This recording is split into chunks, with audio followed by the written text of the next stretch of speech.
Boa noite, meus amigos. Estamos aqui de volta. Como sempre, começamos invocando a Santíssima Virgem Maria, o Santo Padre Pio de Pietrelcina, para que roguem a Deus que nenhuma injustiça se cometa nesse programa. Queria primeiro avisar vocês que em abril próximo eu vou dar um curso aqui que é Problemas de Filosofia da Ciência.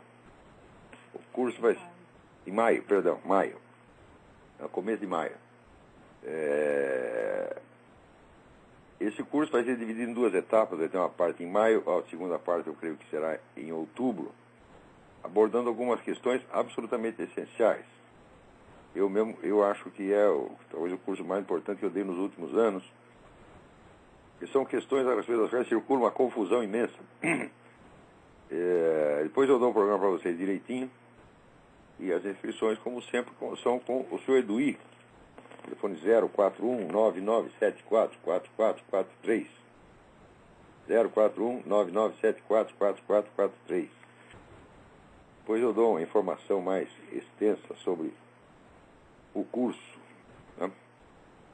Queria começar aqui respondendo a pergunta do Miguel Luiz Graciano. Ele disse: outro dia no blog Talk Radio, o senhor comentou rapidamente sobre os inúmeros títulos de revistas de cultura nos Estados Unidos. Eu disse isso porque um cretino na Folha de São Paulo, né, que não, os Estados Unidos não tem cultura superior, né? Aquilo lá, os caras são muito pragmáticos, eles só pensam em dinheiro, né? Ele descrevendo exatamente o que eu sei que é o Brasil, tá certo? E dizendo que é os Estados Unidos, né? Daí eu falei, mas isso é absurdo, se você pegar só o número de revistas de cultura que circulam no Brasil, revistas nos Estados Unidos, são milhares e milhares e milhares de uma altíssima qualidade que nenhuma revista de cultura brasileira jamais pensou em alcançar. E você sabe que a revista de cultura no Brasil não dura. Você lança, sai número 1, número 2, número 3, quando chega no 4, faliu a revista. Inúmeras revistas faliram. A que mais durou foi a revista Anhembi, do falecido Paulo Duarte, uma revista de altíssima qualidade. Ela durou, creio que até os anos 60. Um verdadeiro milagre.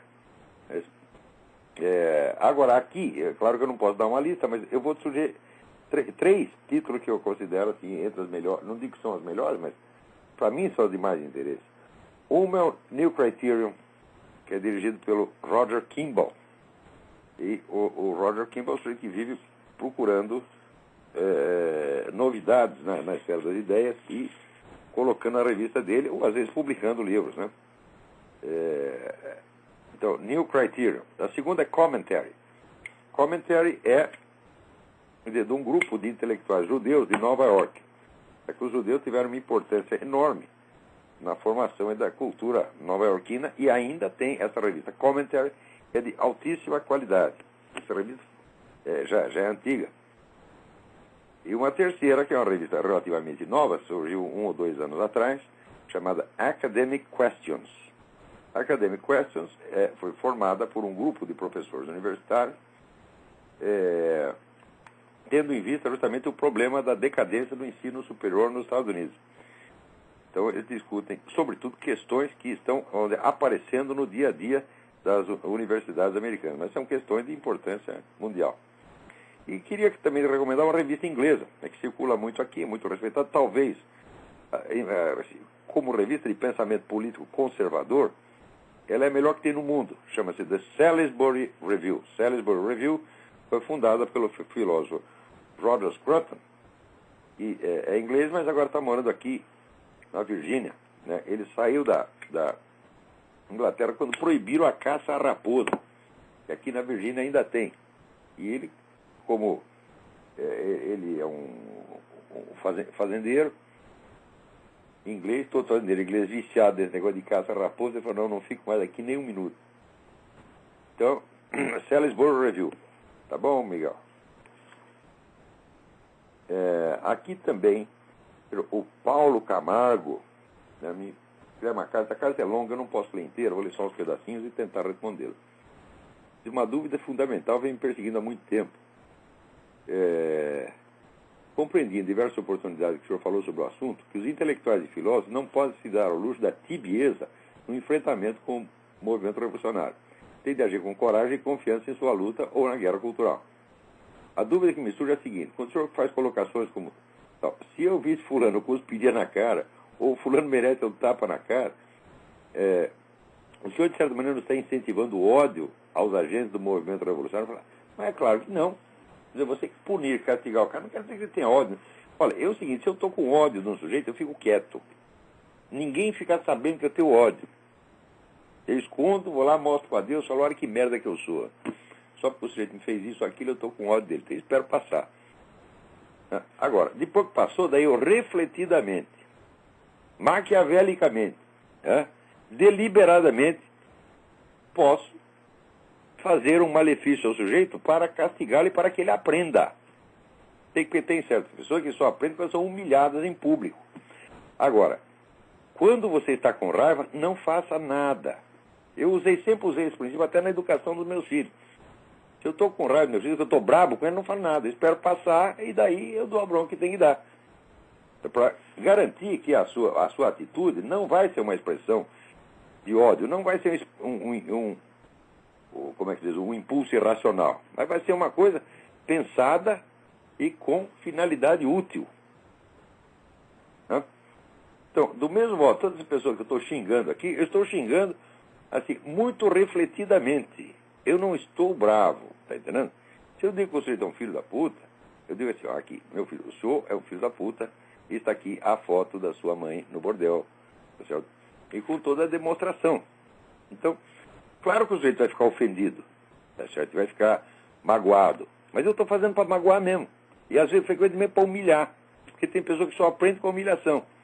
Quando a humilhação é justa e didática, é obrigação nossa fazer. Agora, se tu está com ódio no coração, não faça nada. Muito bem, vamos ver se tem mais alguma pergunta aqui.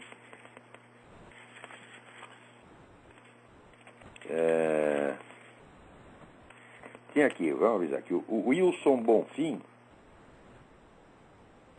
do site evangemedblog.blogspot.com, me informa que ele escreveu um estudo sobre esse negócio da lei anti-homofóbica, a PL 122. Eu li o estudo dele, o estudo está muito bom, não está bem escrito. Wilson, você precisa aprimorar sua linguagem, mas está muito bem pensado, trabalho muito sério. Parabéns, Wilson Bonfim. E se vocês forem lá no site evangemedblog.blogspot.com, vocês vão ver lá um trabalho muito interessante, muito esclarecedor a esse respeito. Mas já tem gente na linha. Alô, quem é? Alô? Alô? Alô? Alô? Quem é? Alô, professor, tá me ouvindo? Muito mal, mas estou. Professor, meu nome é Eugênio. Tudo bem? Oi, tudo bem, professor? Professor, sua pergunta, uma dica, na verdade. Eu sou estudante de relações internacionais e o que eu vejo no curso são muitos livros baseados na teoria crítica, construtivismo e toda aquela baboseira um pouco marxista. E eu gostaria que, se o senhor pudesse passar uma dica de livros de relações internacionais, sobre relações internacionais, política internacional, que o senhor conheça e possa dar dica para nós aí. Olha, eu vou te dizer uma coisa, Eugênio. Eu nunca li um livro de relações internacionais que me satisfizesse. Eu acho que toda a disciplina de relações internacionais está toda ela viciada. Porque relações internacionais, por definição, é relações entre Estados. Acontece que os fatores decisivos na política internacional não são Estados. São movimentos que transcendem enormemente, vamos dizer, a área territorial e a amplitude histórica dos Estados.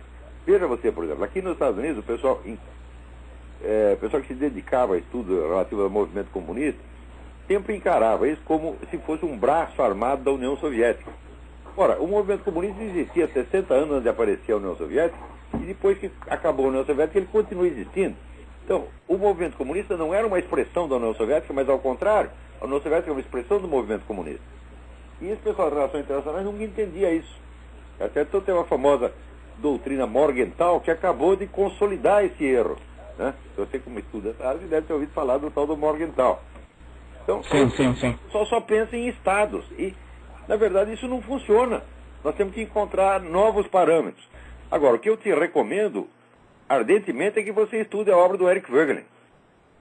O Erkwegelin abre, como está criando criou uma nova ciência política, deu uma nova dimensão à ciência política.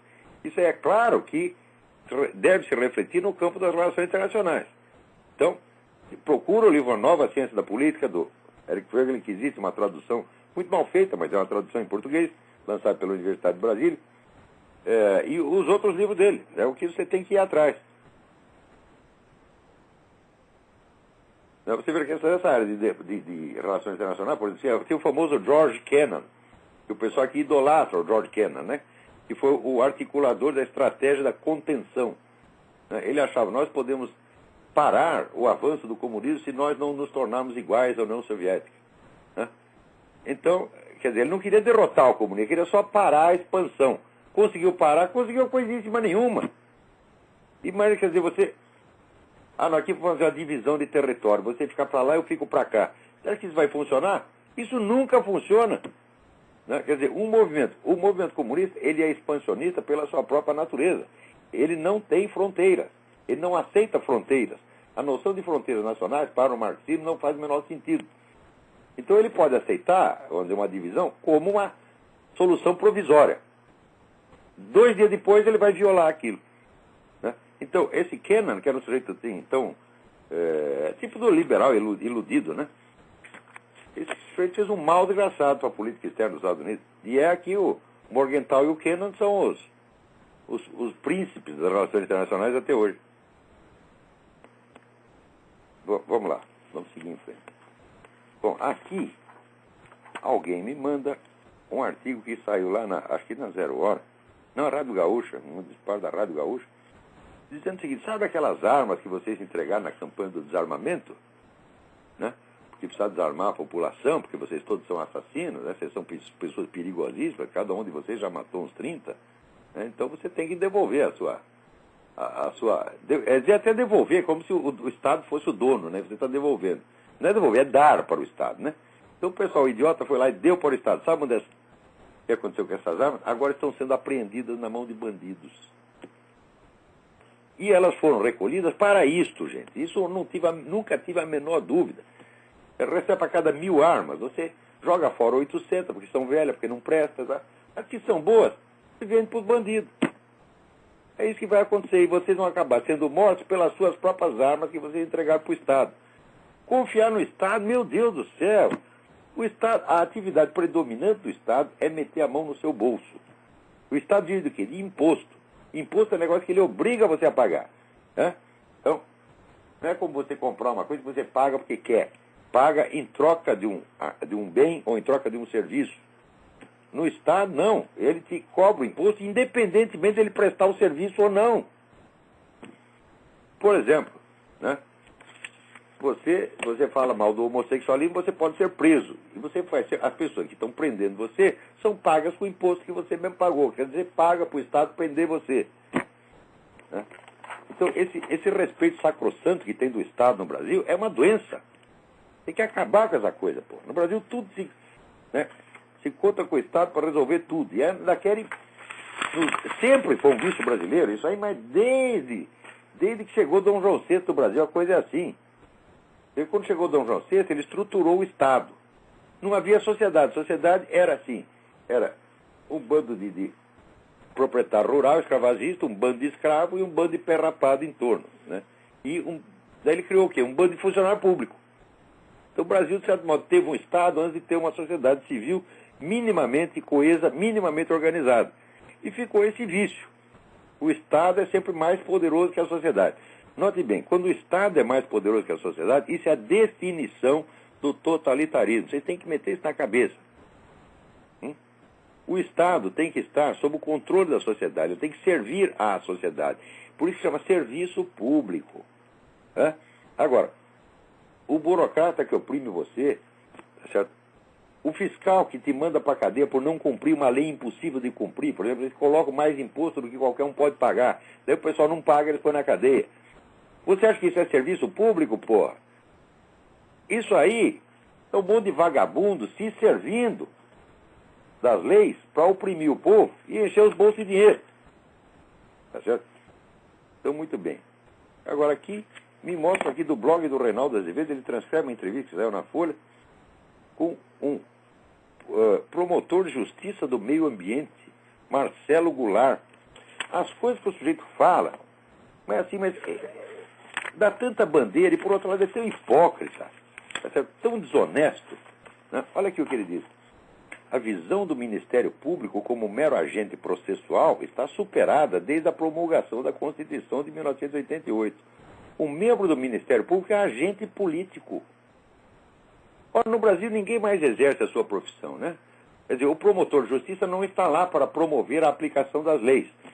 Ele está lá para fazer política em favor do seu partido, assim, em favor das concepções do seu partido. Assim como esse, o Marcelo Goulart está lá para isso. Ele diz que ele está apenas cumprindo a Constituição e as leis. Mentira. Não é isso que ele está fazendo, não. Né? O sujeito é o maior defensor do MST. Né? Daí, ele diz que a obrigação do agente político é colaborar com as forças democráticas. Nós sabemos o que esse pessoal entende por força democrática, os comunistas, evidentemente. Né? Daí o repórter pergunta, como o senhor distingue as entidades progressistas das outras?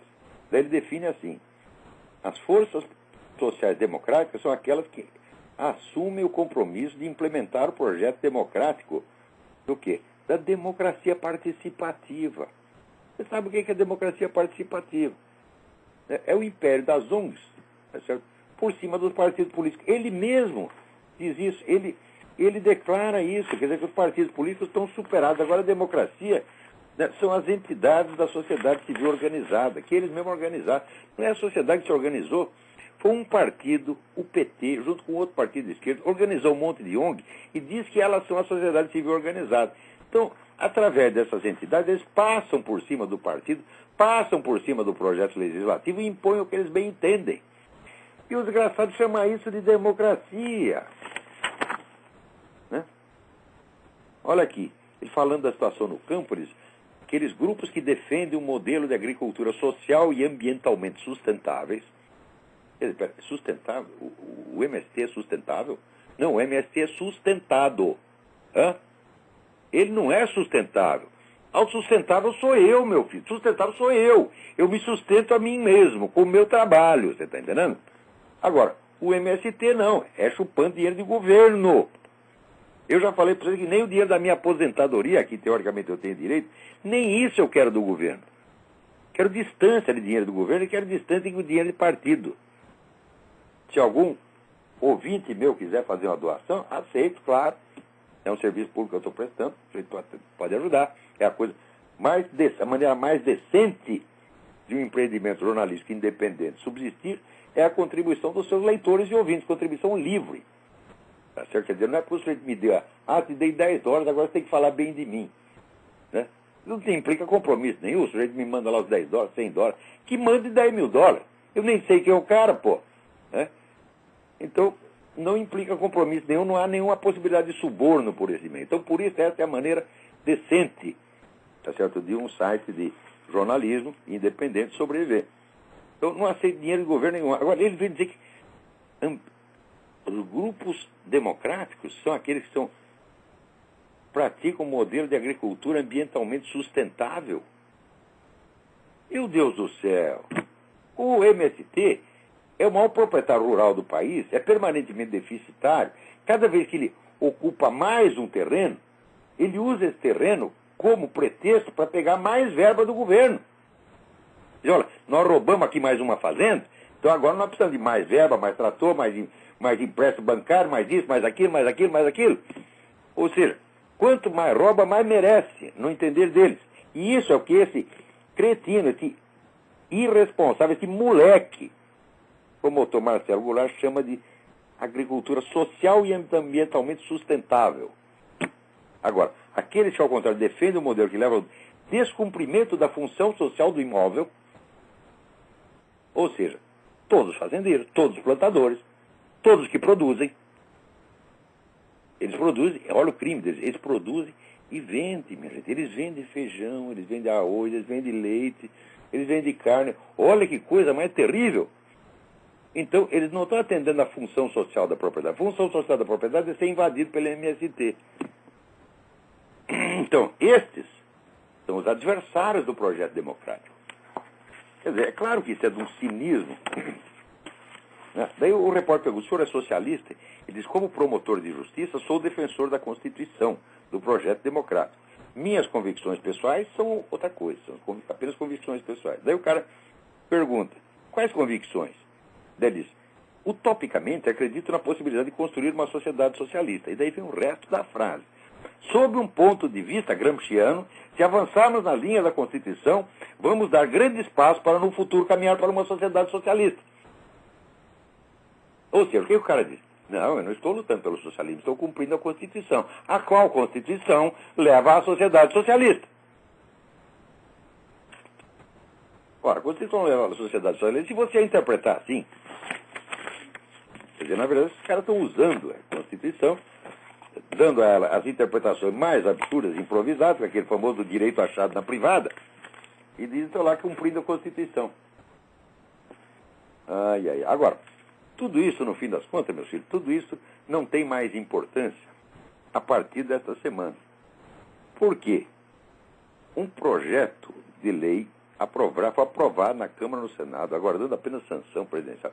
Projeto da autoria do Dr. Rosinha. Primeiro, o sujeito chamado Dr. Rosinha, o sujeito não tem o direito de se apresentar para mim e dizer eu sou o Dr. Rosinha e querer que eu não dê risada. Chama Dr. Rosinha, Dr. Florzinha, Dr. Calcinha. Não é possível uma coisa dessa. Eu vi a fotografia, é um homem barbudo, macho pra caramba, Dr. Rosinha. Mas que é isto, porra? Eu preferi o Clodovil, é mais respeitável do que isso. Né? O Clodovil, pelo menos, era viado. Né? Agora, o Dr. Rosinha, né? Ele com esse nome, ele está aí disseminando a viadagem sem ele praticar, quer dizer, viadagem no cu dos outros. Né? Então, o Dr. Rosinha, né, coerentemente com o seu nome, fez um projeto de lei que, em todas as ocasiões e lugares onde for obrigatório hastear a bandeira nacional, sabe, já viu a bandeira nacional? Aquela que tem um losango, tem uma bolinha, tem uma faixa escritório de progresso, a estrelinha, verde, amarelo, azul e branco. Onde você hastear aquilo, você vai ter que hastear junto à bandeira do Mercosul, na mesma altura da bandeira nacional. Ou seja, um acordo comercial, agora, está colocado na mesma altura, na mesma dignidade da nação inteira e do seu símbolo, que é a bandeira nacional. Olha, eu não vi a bandeira do Mercosul e não quero ver, tá certo? Agora, eu tenho uma sugestão, gente. Como é que é para responder a esse projeto, a essa maldita lei? É para descumpri-la. Não é para cumprir essa lei, essa é uma lei iníqua. Essa é uma lei que ofende o país. É uma lei que diminui e que avilta o país. Nenhum país pode consentir em dizer que ele é tão importante quanto o último acordo comercial que ele assinou. Não é isso? Ora, essa lei não pode ser cumprida. Então, eu sugiro o seguinte. Vocês querem ganhar dinheiro, querem ficar rico, vocês imprimam rolos de papel higiênico com a bandeira do Mercosul e vendam. Vai ser um sucesso, gente. Entendeu? Sobretudo depois que entrou a Venezuela no Mercosul, porra. Agora, não esqueça, o brasileiro já perdeu o senso do certo e do errado, o senso das proporções, tudo. Então ele consente uma coisa dessa, e isso passa pelo Congresso sem que uma pessoa perceba a total desproporção da coisa. Ora, na Europa, os caras têm a bandeira da comunidade europeia, porque a comunidade europeia é um Estado supranacional. Né? Quando havia apenas a comunidade econômica europeia, ninguém hasteava a bandeira da comunidade econômica. Agora, eles querem fazer um Estado supranacional? É exatamente o que eles estão fazendo. Eu há 20 anos eu anuncio aos meus alunos. O Brasil não chegará ao fim da primeira década do século XXI como entidade política independente. Preste atenção. Se estão mandando você hastear a bandeira do Mercosul, é porque já estão tratando o Mercosul como se fosse um Estado supranacional com poderes autônomos superiores à soberania nacional dos vários países. Isso aí já estão fazendo e daqui a pouco o Brasil vai ser apenas um entreposto do Mercosul. E esse negócio de hastear a bandeira junto com o Brasil, a do Brasil, é para você já ir acostumando. O passaporte que o brasileiro recebe quando viaja, hoje não é mais o passaporte do Brasil com as armas nacionais, é o passaporte do Mercosul. Como se o Mercosul já fosse um Estado supranacional. Eles estão vendendo para vocês um Estado supranacional, passando por cima da soberania nacional, sem nem dizer que estão fazendo isso e que nem vocês percebam. Essa é a modalidade de fazer política hoje. É tudo por baixo do pano, é tudo disfarçado. Ora, quem é disfarçado dessa maneira é bandido. Então são todos bandidos, doutor Rosinha, seu Rosinha é bandido, né? Esse governo está todo cheio de bandido. Isso aí é o que? A multinacional do crime. Esses caras que estão governando o Brasil. Então, a única coisa a fazer com a bandeira do Mercosul, a única coisa útil é isso, imprimir rolos de papel higiênico com a bandeira do Mercosul dos dois lados, para não correr o risco, né, de que você limpe o seu orifício fecal com o outro lado. Tem que ser com esse lado aqui. O negócio tá brabo, hein, gente? Puta vida, puta vida. Agora, para não dizer que é só no Brasil. Aliás, falando no Brasil, é o seguinte. Fizeram lá no Recife, na praia de Boa Viagem, um parque, derrubaram lá uma floresta, fizeram, a floresta bonita lá, derrubaram tudo, fizeram um parque em homenagem à mãe do senhor Lula, Dona Lindu, né? E, bom, até aí é normal, aquele negócio do cordão do puxa-saco cada vez aumenta mais. Quer dizer, o brasileiro é um psicofanta nato, ele nasce, né, e já pendura no saco do médico para puxar o saco do médico para ver se barateia o preço do parto, né? E daí vai puxando o saco, né, pela vida fora. Mas daí chamaram para fazer o parque, tem o Oscar Niemeyer, tá certo? Então, que é um arquiteto de 102 anos de idade. Quer dizer, como é que pode fazer? Confiar num projeto do arquiteto de 102 anos de idade? Não pode, meu filho, não pode. Aí já está senil, mas já passou da senilidade, né? E o cara fez lá um negócio horroroso, medonho, e a população se revoltou e estão distribuindo na internet esta música. Vocês prestem atenção, porque o negócio é um esculacho terrível, mas inteiramente merecido, né? Não há outra maneira de expressar o sentimento popular senão esta musiquinha. Prestem bem atenção.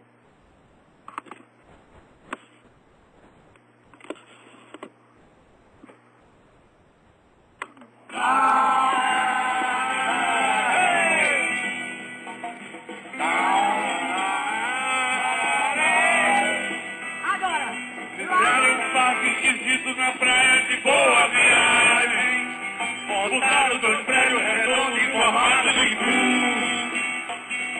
O parque é feio de cima de corte e frente, e o verão tudo diferente. Mudei a mãe do presidente, a Dona Lindu.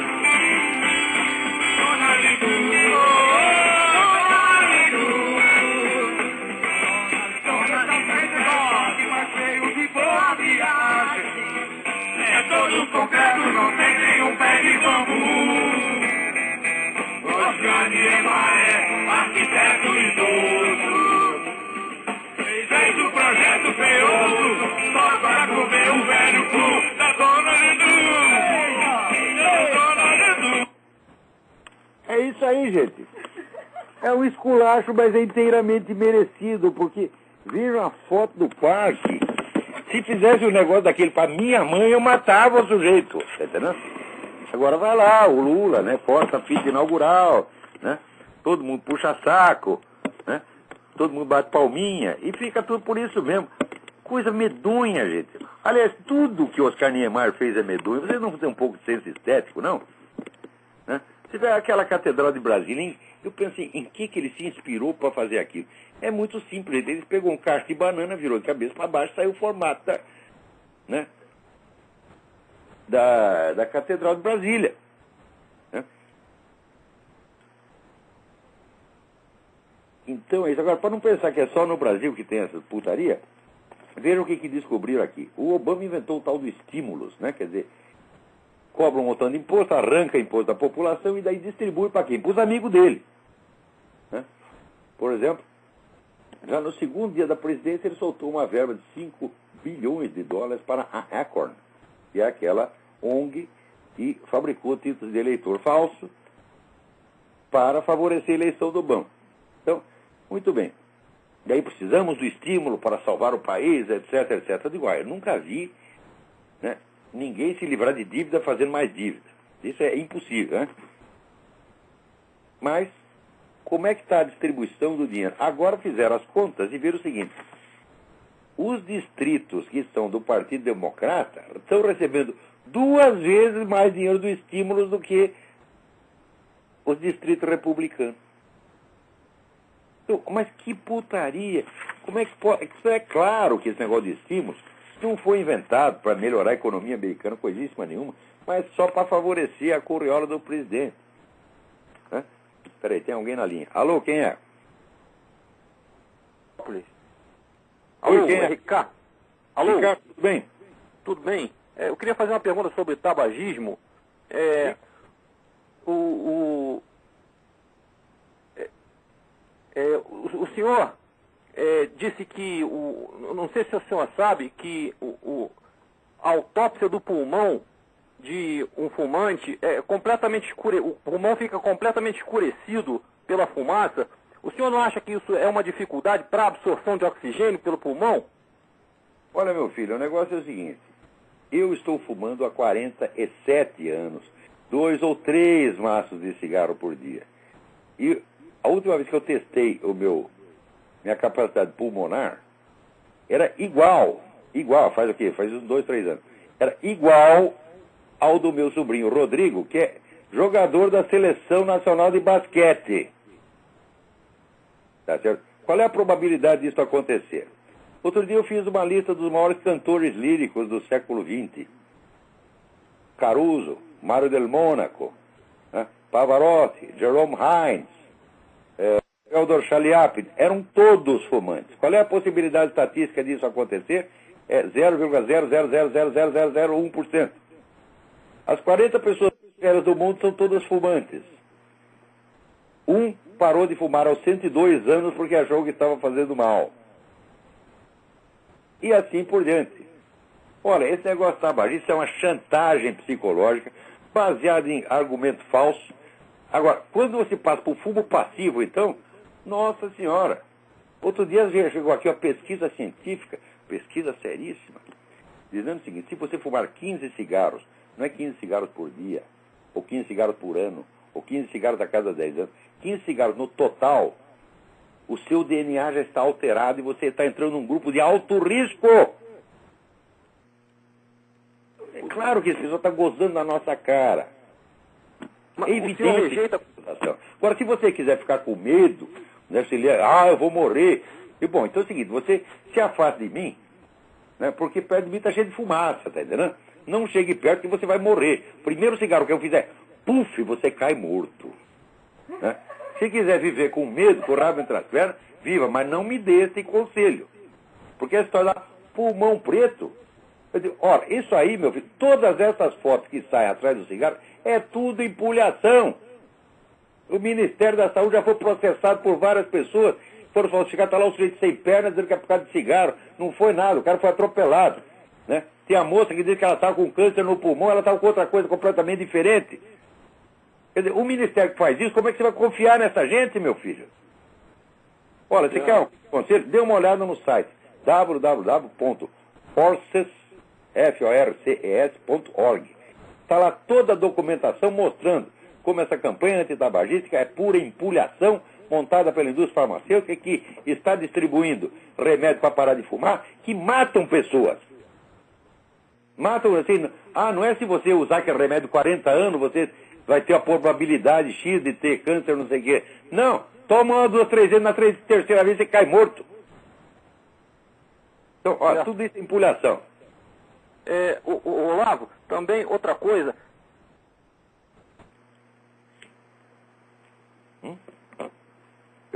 Pifou a ligação. Aí tem mais gente aí no caminho. Alô, quem é? É o Marcelo? Marcelo, tudo bem? Tudo bem. Eu liguei na semana passada, Olavo, na semana retrasada, mas a ligação estava ruim e você não entendeu muito bem a pergunta. Eu vou repetir. Ah, eu me lembro, estava ruim mesmo.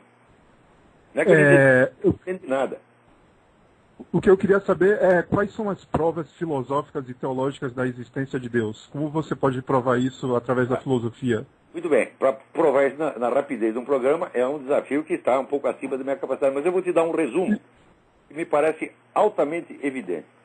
Meu filho, se um dia aconteceu um fenômeno chamado Big Bang, que é a origem do cosmos, é porque determinadas forças se juntaram numa determinada proporção matemática capaz de produzir esse efeito. Se isso aconteceu num determinado momento, é porque essa proporção matemática já era válida para produzir esse efeito desde muito antes que ela se produzisse. Todos os fenômenos da natureza expressam proporções matemáticas que são válidas antes dos fenômenos se manifestarem. A totalidade das proporções matemáticas que regem o cosmos existem eternamente muito antes da existência do cosmos. Inclusive as proporções matemáticas que permitem que um animal dotado de um cérebro assim, pense e tenha consciência. Meu filho, isso aí, se você tomar a totalidade dessas proporções e dessas relações, você obtém um negócio que se chama o Logos Divino. O Logos Divino preexiste ao universo. Ponto. Isso é um dado científico. Não tem ninguém que possa responder a isso. Agora, se o sujeito disser, não, as proporções não eram válidas na esfera das possibilidades. Elas só se tornaram válidas na realidade. Meu filho, aquilo que é real é por definição possível.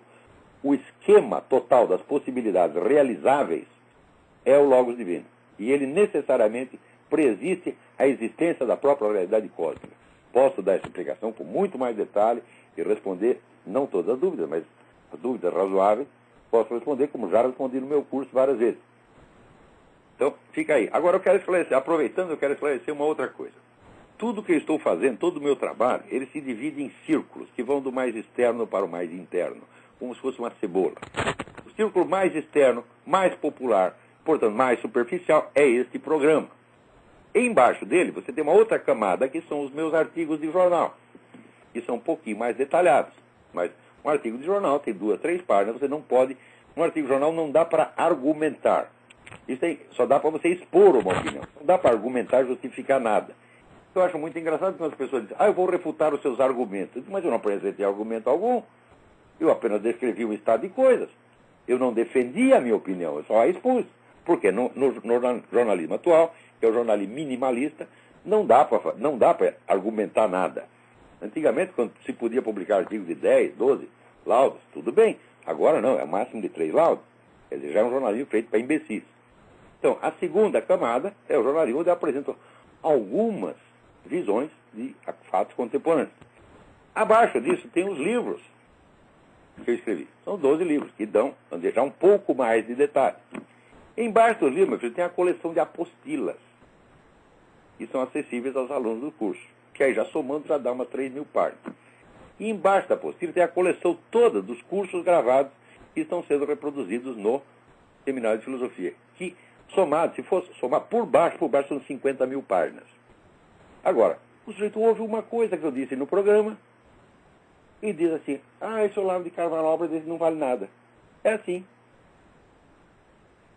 Quer dizer, como é que se pode discutir com isso? Ora, você quer discutir com um filósofo, você tem que conhecer a filosofia dele, a estrutura interna da filosofia dele, a ordem interna dos pensamentos, e daí, a partir daquilo, você vai julgar os detalhes.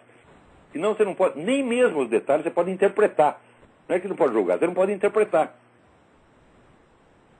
Então, é evidente que as camadas mais externas são feitas apenas para despertar as pessoas, despertar a atenção das pessoas para a existência das camadas mais internas, esperando que elas tenham curiosidade, o desejo de progredir intelectualmente, e acabem absorvendo o restante daquilo que eu tive e tenho para ensinar. Agora, no Brasil, não. No Brasil, a pessoa quer julgar você por uma frase. Vamos lá, tem outra pessoa na linha. Quem é? Alô? Alô, professor. Meu nome é Roberto. Tudo bom, professor? Roberto, tudo bem? Tudo bom. Professor, para eu entender melhor as forças que estão movendo pró e contra a implantação do governo mundial, né? No último programa, o senhor falou que as forças pró-governo mundial, uma delas são os globalistas ocidentais, não é isso? Isso. A segunda força, o senhor falou que era KGB. É movimento comunista. KGB é uma... KGB seria o movimento comunista, né? Está designando, vamos dizer, um conjunto por uma das suas expressões, que é a KGB. Mas é o movimento comunista. E o terceiro é o Islã. É o Islã. Com relação aos movimentos contra a implantação do governo mundial, veja se eu estou correto. Para mim, acho que são 3 obstáculos, né? Um seria os Estados Unidos, né? Não sei se eu estou errado. O nacionalismo americano é um obstáculo. O nacionalismo israelense é outro obstáculo. E o terceiro seria o cristianismo. Pela Europa também são obstáculos. Certo. Acontece que o nacionalismo atuante mesmo, você só vê aqui nos Estados Unidos e em Israel. Nos outros movimentos nacionalistas são minoritários e às vezes estão na mão de maluco, que não entende. Não entende o que está se passando. Certo. Você vê, na França, esse é o Le Pen. Ele tem um movimento nacionalista. Só que é o seguinte, ele é anti-judaico. Então como é que você vai poder fazer uma frente contra o governo mundial? E os 2 pilares da resistência são americano e judeu. E ele já começa indo contra metade. É maluco, evidentemente. Certo. Uma coisa que eu não entendo com relação... Está muito cheio desses caras que não têm capacidade para organizar uma coisa de verdadeiro relevo, tá entendendo? Agora, aqui em Israel tem. Certo. Uma coisa que eu não entendo em relação a Israel é o seguinte, seria ignorância minha, tá? Por exemplo, eu lendo alguns artigos, dizem que quem criou o Estado de Israel foram as forças que criaram a ONU, né? Ou seja, as forças globalistas. Se essas forças globalistas criaram Israel, então por que Israel está sendo, vamos dizer assim, a ONU não era a força contrária? A ONU não tinha a menor presunção de ser um governo mundial. Tá certo? A ONU nasceu de um acordo entre Estados soberanos. Foi depois. Existe o livro do Cliff Kincaid e o livro do Edward Griffin sobre a ONU. O livro chama-se The Fearful Master. E depois o livro do Cliff Kincaid e agora, que chama assim, o Poder Global, uma coisa assim. A ONU e o Poder Global, uma coisa assim. Cliff Kincaid. Aí você vai ver que a transformação da ONU em instrumento de implantação do governo mundial foi uma coisa bastante posterior. Começou nos anos 70. Tá. Tá certo? Então, não se esqueça o seguinte, quem era o secretário-geral da ONU quando surgiu o Estado de Israel? O nosso Oswaldo Aranha, grande diplomata brasileiro. Meu Deus, quando você vê um homem da estatura, da coragem, vamos dizer, da virilidade intelectual e política do Oswaldo Aranha, e compara com esses merda que tem hoje, esses capados, tá entendendo? Bando de vigarista, capado, sem vergonha. O Brasil decaiu muito. Então, o Oswaldo Aranha presidia a Secretaria-Geral da ONU quando Israel foi aprovado. E ele foi um dos grandes promotores da causa israelense. O que era o Oswaldo Aranha? Era um nacionalista brasileiro extremado. Era um homem do Getúlio Vargas. Certo. Então, uma coisa outra. Então nós não podemos atribuir, não podemos explicar o que aconteceu antes pelo que aconteceu depois. É isso? Então, certo. Espero que tenha respondido. Certo. Tá bom, professor. Muito obrigado, hein? Obrigado eu. Olha aqui, o Estado de Israel você pode pensar o que você queira. Você pode até nem gostar de judeu, mas ainda que não gostando, você tem que reconhecer uma coisa. O Estado de Israel, a existência e persistência do Estado de Israel é uma necessidade absoluta para a defesa de direitos fundamentais da humanidade. Se está contra Israel, está contra a espécie humana. Se está contra Israel, você quer o governo global. Entendeu? Então, vamos lá. Agora, o que o governo global nos promete? Veja o que o Obama está fazendo aqui.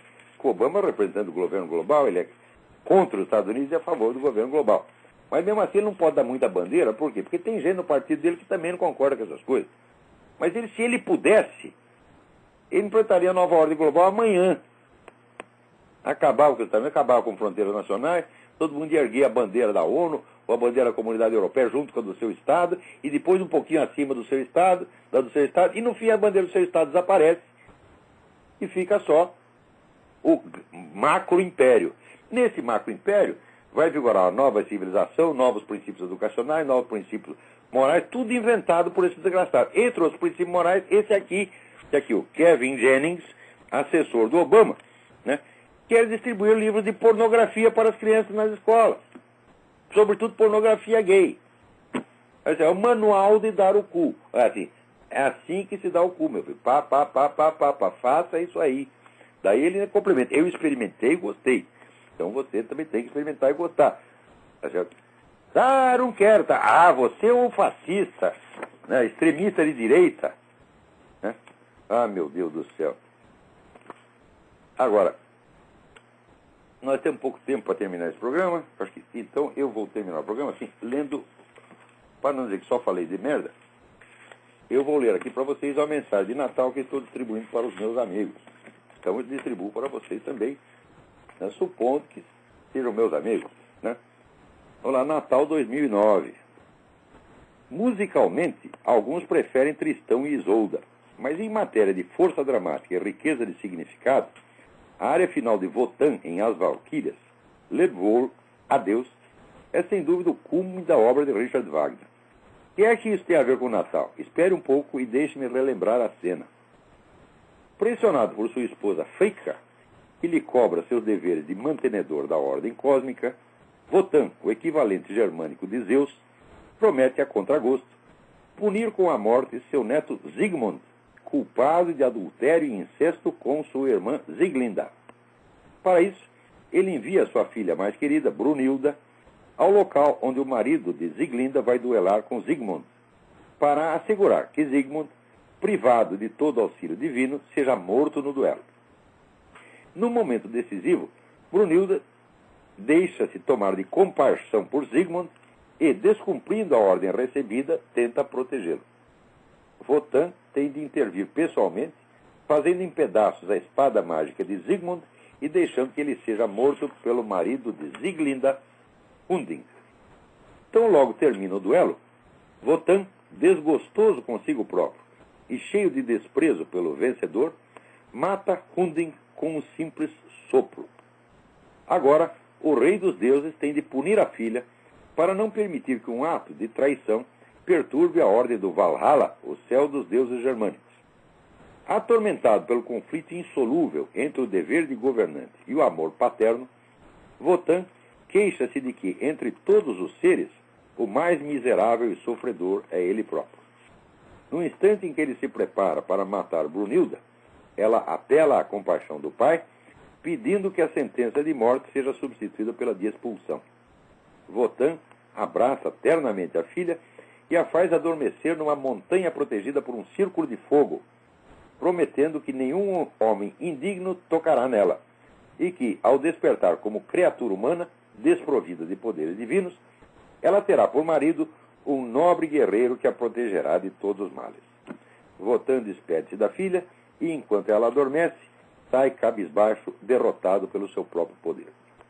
Esse episódio marca o instante em que a ordem do mundo mitológico entra em contradição consigo própria e descobre o seu limite. No mundo dos deuses não há lugar para a compaixão. Só no mundo humano, Brunilda poderá desfrutar os benefícios do perdão que o pai tão ardentemente lhe deseja conceder. Nesse momento, a lei dos deuses admite que há uma justiça superior à do próprio Wotan. A ordem cósmica só pode ser restaurada mediante o sacrifício de Wotan, mas ele próprio entende isso como um sofrimento absurdo, uma incongruência, uma irregularidade. Quando Brunilda despertar, ela estará num novo mundo, onde o alto sacrifício do Deus não será mais uma irregularidade, e sim o princípio mesmo da lei que rege o universo. O Deus invisível e sem nome, que impera muito acima de Wotan, oferece o seu próprio filho em sacrifício, porque sabe que nenhum sacrifício humano pode restaurar a ordem. Só o sangue do próprio Deus tem esse poder. O adeus de Wotan é o mundo antigo que se despede, baixando a cabeça ante uma ordem superior a que o próprio Wotan obedece, mas que ele não pode compreender. É o advento desse mundo novo, a tomada de consciência universal dessa nova ordem, onde o perdão não é a exceção, mas a regra, e se celebra no Natal. O gesto incomum de Wotan será aí a lei geral e eterna, que restaura a ordem do mundo não uma vez, mas a cada instante, de novo e de novo, injetando no mundo finito novas e novas possibilidades que vêm do amor divino. Ao adeus de Wotan Baixado o pano sobre a cena mitológica, segue-se o nascimento de Cristo, o advento da nova aliança, onde Brunilda será perdoada, não uma vez, mas vezes infinitas. O perdão não é um ato raro e excepcional, que quase às escondidas ludibria a ordem cósmica em nome do amor paterno. Ele é a lei fundamental do universo, a base mesma de toda a existência. Então, Feliz Natal e bom Ano Novo para todos vocês e até a semana que vem, se Deus quiser.